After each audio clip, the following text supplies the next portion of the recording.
राम मंदिर परिसर में पंचवरुणी प्रक्रिया मंदिर परिसर में लाई गई है, जहां राम जी की पादुका 1 किलो सोना और 7 किलो चांदी में बनी हुई है।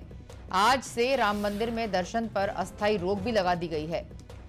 23 जनवरी की सुबह से दर्शन कर पाएंगे श्रद्धालु। बता दें आपको इस वक्त की खास अहम और बड़ी खबर रामलला को लेकर, जहां से कल से अयोध्या में बाहरी लोगों के प्रवेश पर रोक है। अयोध्या में बाहरी वाहनों के प्रवेश पर भी रोक रहेगी। बता दें इस वक्त की खास और अहम खबर प्रभु श्री राम को लेकर, जहां पर रामलला की प्राण प्रतिष्ठा में अब सिर्फ 4 दिन शेष रह गए हैं और आज चौथा दिन है राम मंदिर प्राण प्रतिष्ठा का, जिसमें परिसर में पंचवारुणी प्रक्रिया मंदिर परिसर में लाई गई है और राम जी की पादुका, जिसमें कि 1 किलो सोना और 7 किलो चांदी लगी है। 1 किलो सोना 7 किलो चांदी से बनी हुई पादुका मंदिर में लाई गई है और आज से राम मंदिर में दर्शन करने पर भी अस्थायी रोक लगा दी गई है। साथ में 23 जनवरी की सुबह से अब दर्शन कर पाएंगे सभी श्रद्धालुजन और अयोध्या में बाहरी लोगों के प्रवेश पर, बाहरी वाहनों के प्रवेश पर भी रोक रहेगी।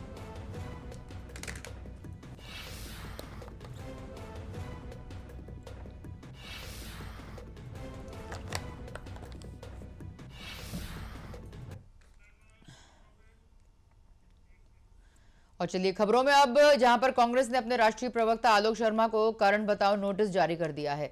दरअसल पिछले दिनों एक टीवी डिबेट के दौरान मध्य प्रदेश में कांग्रेस को मिली करारी हार के लिए कमलनाथ को जिम्मेदार ठहराया गया था। साथ ही आलोक शर्मा ने कमलनाथ पर बीजेपी से मिलकर चुनाव लड़ने के गंभीर आरोप लगाए थे।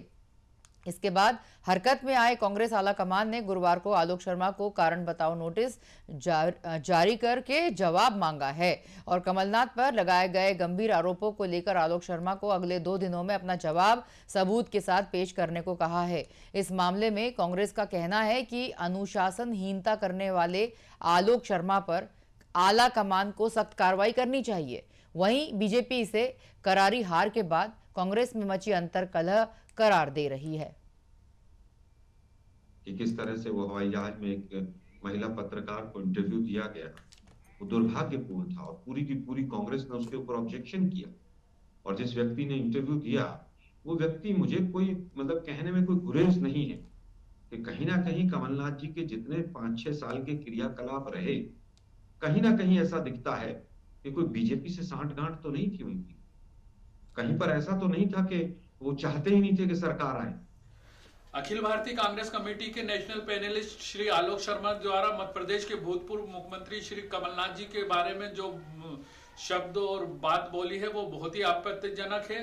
निश्चित ही कांग्रेस पार्टी ने जो आज उनके एक नोटिस दिया है, वो नोटिस के बाद उनका पक्ष सुनने के बाद सख्त से सख्त कार्रवाई होना चाहिए, क्योंकि मध्य प्रदेश और देश के कार्यकर्ताओं में गहरा रोष है और ऐसे बयानवीर जो आलोक शर्मा हैं वो अपनी कम से कम हैसियत देख के ऐसी बात बोलते हैं। कमलनाथ जी देश और मध्य प्रदेश में सर्वमान्य नेता है। कांग्रेस पार्टी को उन्होंने काफी मजबूती और संबल प्रदान करा है। देखिए, ये नितांती कांग्रेस का आंतरिक मामला है कि उनके संगठन में क्या हो रहा है।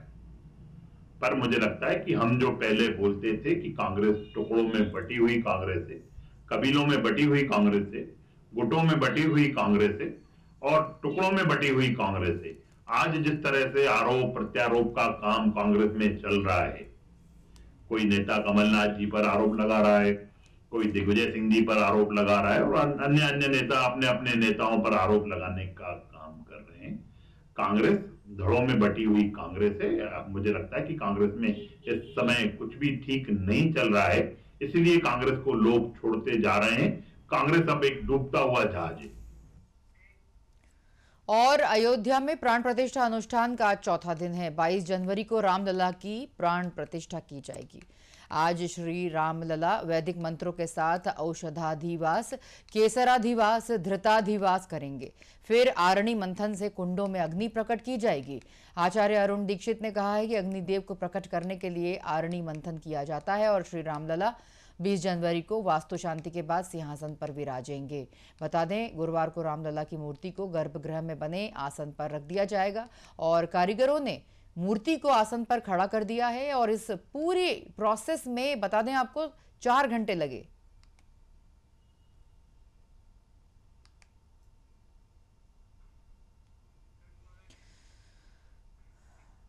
और डॉक्टर मोहन यादव ने भोपाल के मानस भवन से 5 लाख लड्डुओं के कंटेनरों को हरी झंडी दिखाकर अयोध्या रवाना कर दिया है। ये लड्डू प्रसादी 22 जनवरी को रामलला की प्राण प्रतिष्ठा समारोह में वितरित किए जाएंगे। और बता दें कि मुख्यमंत्री डॉक्टर मोहन यादव ने घोषणा भी की थी कि अयोध्या में भगवान रामलला के प्राण प्रतिष्ठा समारोह में 5 लाख लड्डुओं की प्रसादी श्री महाकालेश्वर मंदिर से भेजी जाएगी। और उसी घोषणा को पूरा करते हुए 5 लाख लड्डू तैयार किए गए हैं और भेजे गए हैं। पूरा देश राममय हो रहा है और हम सब भगवान भोलेनाथ और भगवान विष्णु के परम स्नेह के प्रतीक हम सब जानते हैं कि बाबा महाकाल के दर्शन करो और अगर विष्णु भगवान के दर्शन नहीं करते, उनको स्मरण नहीं करते तो वो दर्शन अधूरे मारे जाते। एक मंत्र बोलते हैं आमतौर पर, शिवाय नमः विष्णुवे नमः, शिवाय नमः विष्णुवे नमः।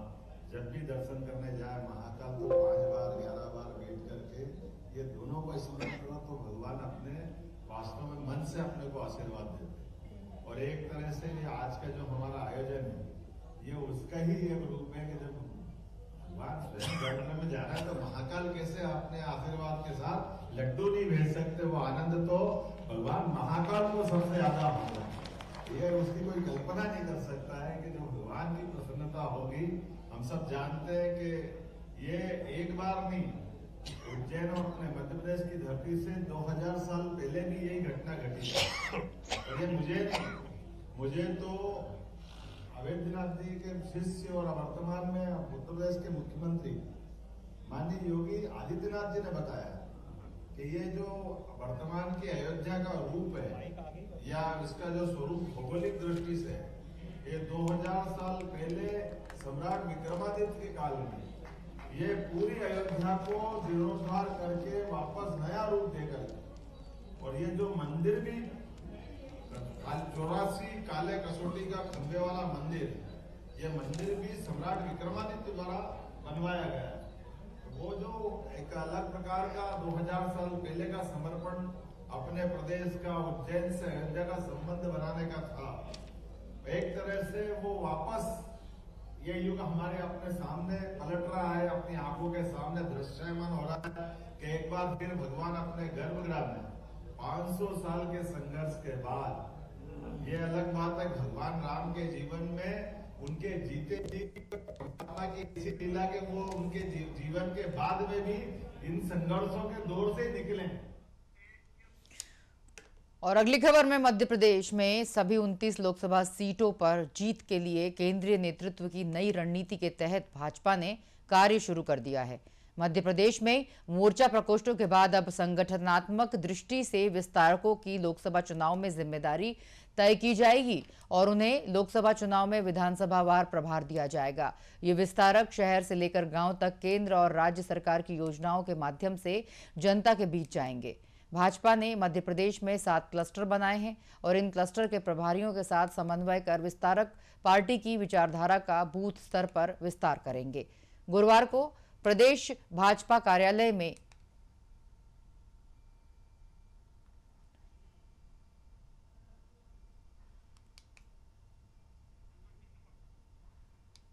छिहत्तर विस्तारकों की बैठक आयोजित की गई है। बता दें आपको, बीजेपी का मिशन 2024 शुरू हो गया है और विस्तारक मंदिरों में धार्मिक आयोजनों में सहभागी भी बनेंगे।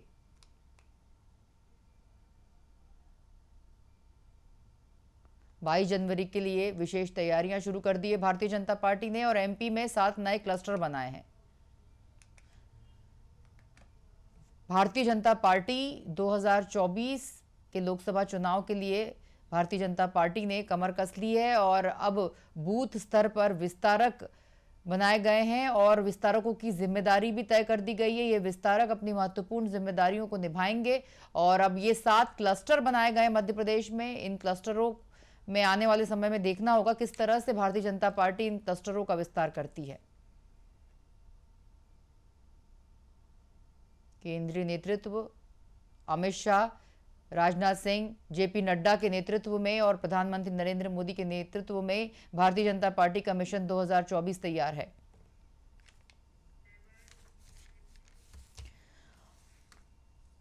और अगली खबर में जेट स्ट्रीम के असर के बाद अब उत्तर से आई हवाओं ने शहर में ठिठुरन बढ़ा दी है। रात का तापमान 10.6 डिग्री दर्ज किया गया है। 24 घंटे में इसमें 0.4 डिग्री की गिरावट हुई है और इस जनवरी में पहली बार रात का पारा इतना नीचे आया है। इससे पहले सीजन में 18 और 20 दिसंबर को रात का तापमान क्रमशः 8.8 और 9.9 डिग्री रहा था।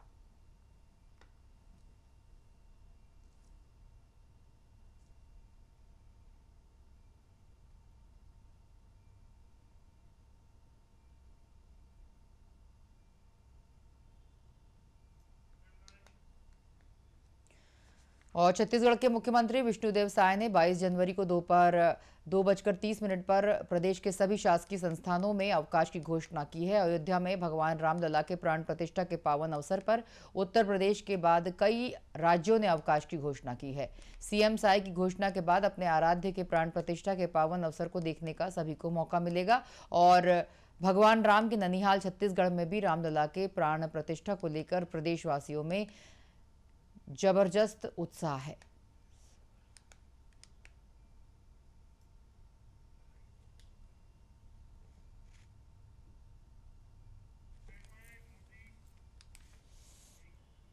और पीएम मोदी ने विकसित भारत के लाभार्थियों से संवाद किया। पीएम ने हितग्राहियों से योजना का फीडबैक लिया।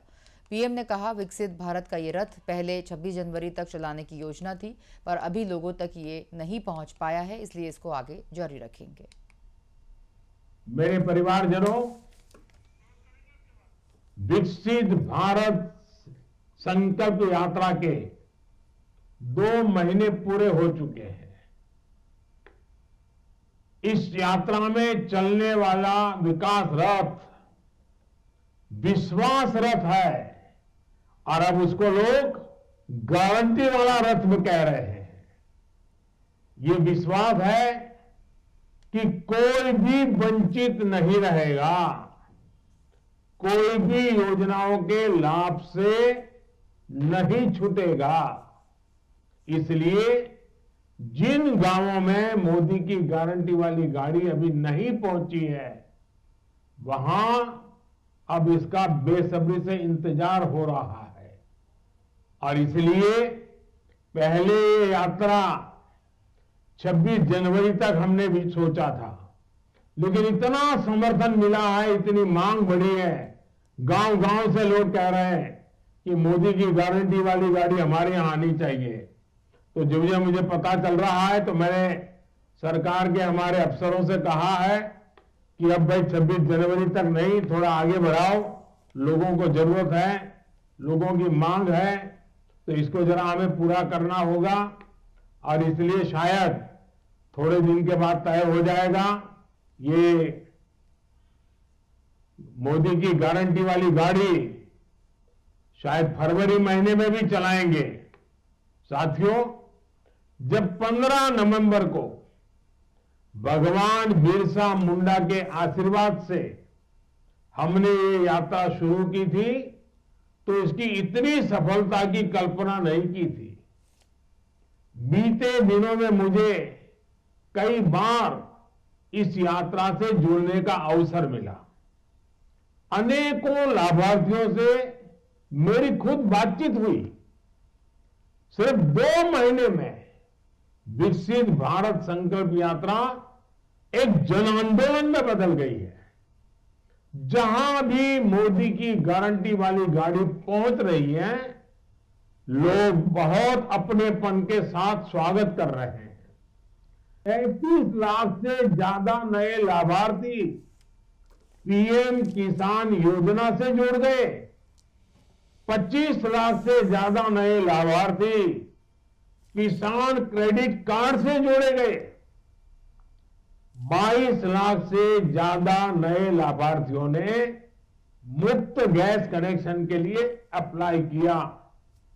10 लाख से ज्यादा लोगों ने पीएम स्वनिधि का लाभ उठाने के लिए आवेदन किया। और साथियों, करोड़ों लाखों की संख्या में किसी के लिए महज आंकड़े हो सकते हैं, लेकिन मेरे लिए ये हर संख्या सिर्फ आंकड़ा नहीं है। मेरे लिए ये एक जीवन है, मेरा वो भारतीय भाई या बहन है, मेरा परिवारजन है जो अब तक योजना के लाभ से वंचित था। हमारा प्रयास है कि हर किसी के पास बैंक अकाउंट हो और स्वरोजगार में आगे बढ़ने का अवसर हो। साथियों, जब इस तरह नेक नियत से काम होता है, ईमानदारी से प्रयास किया जाता है, तो इसका परिणाम भी मिलता है। अभी भारत में गरीबी कम होने को लेकर जो नई रिपोर्ट आई है वो बहुत ही उत्साह बढ़ाने वाली है। और न सिर्फ भारत में, ये दुनिया में भारत की तरफ देखने का दृष्टिकोण, गवर्नेंस के मॉडल को देखने का दृष्टिकोण और दुनिया में गरीब देश गरीबी से बाहर निकलने के लिए कौन सा रास्ता ढूंढ सकते हैं, इसके लिए ये बहुत बड़ा काम हुआ है। और ये ताजा रिपोर्ट क्या है? ये ताजा रिपोर्ट कहती है, अभी एक हफ्ते पहले ही आई है, ये ताजा रिपोर्ट कहती है कि हमारी सरकार के पिछले 9 वर्षों में, याद रखिए, पिछले 9 वर्षों में करीब करीब 25 करोड़ लोग गरीबी से बाहर निकले हैं। भारत। और इसी खबर के साथ बुलेटिन में फिलहाल इतना ही। देखते रहिए न्यूज़ वर्ल्ड। नमस्कार।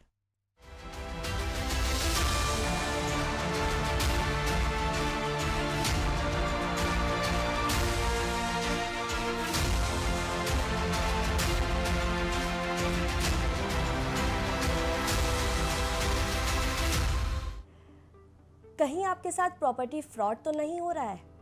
आजकल बहुत सारे लोगों के साथ प्रॉपर्टी फ्रॉड हो रहा है, जहां पर आप कोई सी प्रॉपर्टी खरीदते हैं जिसके 1-2 साल बाद आपको पता चलता है कि इस प्रॉपर्टी पर तो लोन चल रहा है जिसे चुकाया भी नहीं गया है।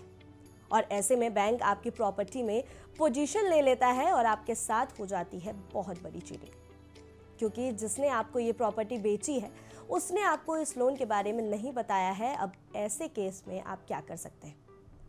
ऐसे में आपको करना ये है कि प्रॉपर्टी खरीदने से पहले आपको चेक करना है कि कहीं इस प्रॉपर्टी पर कोई लोन तो नहीं है। इसके लिए आपको sarsai.org.in वेबसाइट का इस्तेमाल करना है। दरअसल इस वेबसाइट पर आपको बैंक की तरफ से डाटा अपलोड किया जाता है। बैंक्स के लिए ये मैंडेटरी है कि अगर वो किसी भी प्रॉपर्टी पर लोन देते हैं और उस पर कोई मॉन्टेज क्रिएट होता है तो उस डाटा को यहाँ पर अपलोड करना होता है। ऐसे में आप यहाँ पर नॉर्मल सी फीस देकर उस प्रॉपर्टी के एड्रेस के ज़रिए उस प्रॉपर्टी के बारे में सब कुछ पता लगा सकते हैं। ऐसा करके आप एक बहुत बड़े फ्रॉड से खुद को बचा सकते हैं। देखिए, व्हाट्सएप वैसे तो हमें बहुत सारे लाइफ सेविंग फीचर्स देता है जिससे हम सभी की लाइफ बहुत ज़्यादा सॉर्टेड होती है, लेकिन एक ऐसा फीचर है जो थोड़ा सा डेंजरस है, या यूँ कहें कि आजकल ज़्यादा डेंजरस हो रहा है। जी हाँ, स्कैमर्स इसके ज़रिए एक नया स्कैम कर रहे हैं। आपकी फ़ोन गैलरी को ईजिली एक्सेस कर सकते हैं। कैसे? अगर आपके व्हाट्सएप सेटिंग में ऑटो मीडिया डाउनलोडर ऑन है तो जल्दी से उसको ऑफ कर दीजिए, क्योंकि अगर आपने वो नहीं किया तो स्कैमर्स